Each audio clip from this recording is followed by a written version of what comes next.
ஆந்திராவை சார்ந்த பிரவீன் பகடலா என்கிற ஒரு போதகர் 2 நாட்களுக்கு முன்னாடி இறந்து போனார் என்கிற செய்தி வந்திருந்தன. அந்த செய்தியை நீங்க பார்த்திருக்கலாம். ஒருவேளை நீங்க பார்க்காட்டியும் கூட இப்ப அந்த செய்தியை நீங்க கேளுங்க. தேவாலய நிகழ்ச்சி ஒன்றில் கலந்துவிட்டு வாகனத்தில் சென்று கொண்டிருந்த போதகர் சாலையோரத்தில் மர்மமான முறையில் இறந்துள்ள தகவல் தற்போது பெரும் அதிர்ச்சியை ஏற்படுத்தியுள்ளது. ஹைதராபாத் மாநிலத்தைச் சேர்ந்த கிறிஸ்தவ போதகர் தான் பிரவீன் பகடலா. இவர் ஒரு சுவிசேஷகராக பல்வேறு பகுதியில் தேவனுடைய ஊழியத்தை செய்து வருகிறார். மேலும் வாலிபர்களுக்கான வேதாகம பாடமும் எடுத்து வந்துள்ளார். இது மட்டுமல்லாமல் கிறிஸ்தவர்களுக்கு எதிராக நடத்தப்படும் அநீதிகளுக்கும் குரல் கொடுத்து வந்துள்ளார். இந்நிலையில் மதவாத சக்திகளிடமிருந்து இவருக்கு கொலை மிரட்டல்கள் எழுந்துள்ளன. இது தொடர்பாக தனியார் தொலைக்காட்சி ஒன்றில் அவர் பேசும்போதும் தன்னுடைய உயிருக்கு ஆபத்து இருப்பதாக அவர் தெரிவித்திருந்தார். இந்நிலையில் கடந்த திங்கட்கிழமை அன்று இரவு நேரத்தில் ஆந்திர மாநிலத்தின் கோதாவரி பகுதியில் கொவ்வூர் என்ற இடத்தில் உள்ள கிறிஸ்தவ தேவாலயத்தில் ஒரு நிகழ்ச்சியில் கலந்து கொண்டு தன்னுடைய வாகனத்தில் திரும்பியுள்ளார். இவர் கொவ்வூர் டோல்கேட் வழியாக வாகனத்தில் செல்லும் காட்சிகள் சிசிடிவியில் பதிவாகியுள்ளது. இந்நிலையில் நேற்று அதிகாலை மர்மமான முறையில் சாலையின் அருகே இவரின் உடல் கண்டெடுக்கப்பட்டுள்ளது. ஆனால் அப்பகுதியில் விபத்து நடந்ததற்கான எந்த ஒரு அறிகுறியும் காணப்படவில்லை. இவரின் ராயல் என்ஃபீல்டு வாகனம் மற்றும் இவர் அணிந்திருந்த ஹெல்மெட் எந்த ஒரு சேதமுமின்றி காணப்படுகிறது. ஆனால் போதகரின் தலைப்பகுதியில் மிகப்பெரிய அளவில் காயங்கள் ஏற்பட்டுள்ளது. இந்த சம்பவம் பெரும் பரபரப்பை ஏற்படுத்தியுள்ளது. இவர் கொலை செய்யப்பட்டு சாலையோரமாக வீசப்பட்டுள்ளார் என்ற சந்தேகங்கள் எழும்பவே இது குறித்து கிறிஸ்தவ அமைப்புகள் தற்போது காவல்துறையில் புகார் அளித்து இதற்கான உரிய விசாரணை நடத்த வேண்டும் என்று கோரிக்கைகளை வைத்துள்ளனர். மேலும் பல இடங்களில் போராட்டங்களிலும் ஈடுபட்டனர். தொடர்ந்து கொலை மிரட்டல்கள் எழும்பி வந்த நிலையில் போதகர் மர்மமான முறையில் உயிரிழந்துள்ள இந்த சம்பவம் தற்போது பெரும் பரபரப்பை ஏற்படுத்தியுள்ளது. கிறிஸ்துவுக்குள் பிரியமானவர்களே, இப்போது இந்த செய்தியை நீங்க பாத்தீங்க. இந்த செய்தியில போதகர் பிரவீன் பகடலா என்பவர் மர்மமான முறையில கொலை செய்யப்பட்டார் என்பதாக இந்த செய்தியில வந்திருக்கு.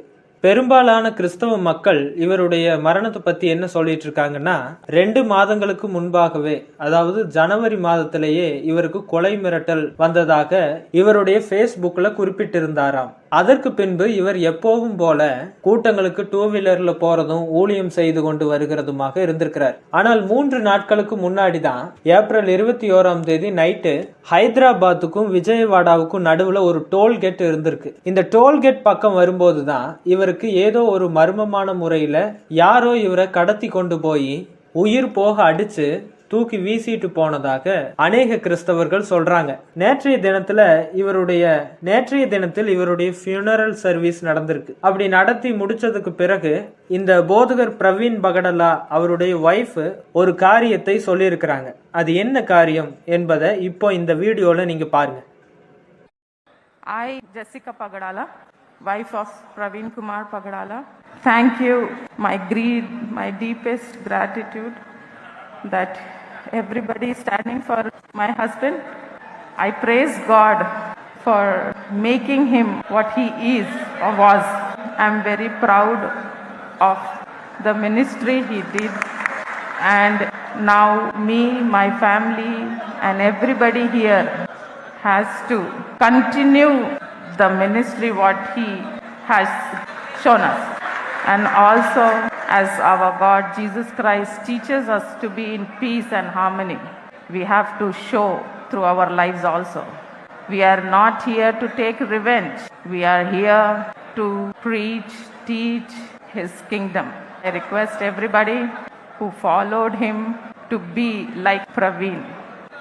He was a humble and generous man. He was not a person who takes revenge. He forgives everybody. We are here to forgive everybody. And I again thank you everybody here who's seeing and also on YouTube and all over the world, praying for me and my family, and request to be like Praveen. Lakhs of Praveen.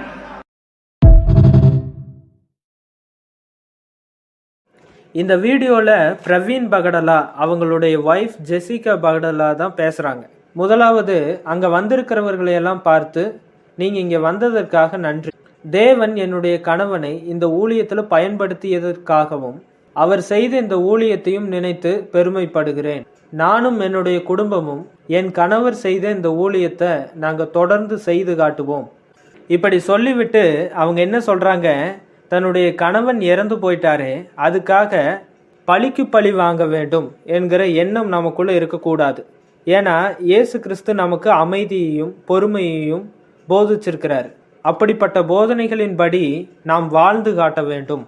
அதனால இங்க இருக்கிற எல்லோரும் என்னுடைய கணவர் இறந்ததற்காக அவர்களை எப்படியாச்சும் பழிக்கு பழி வாங்கணும் அப்படின்ற உணர்வோடு இல்லாமல் இயேசு கிறிஸ்துவனுடைய ராஜ்யத்தை குறித்தே நாம் பிரசங்கிக்க வேண்டும். அதனால என்னுடைய கணவர் பிரவீன் பகடலாவை பின்பற்றக்கூடியவர்கள் நீங்க எதுவும் நினைக்க வேண்டாம், அவர்களை மன்னித்து விடுங்கள் அப்படின்னு சொல்றாங்க.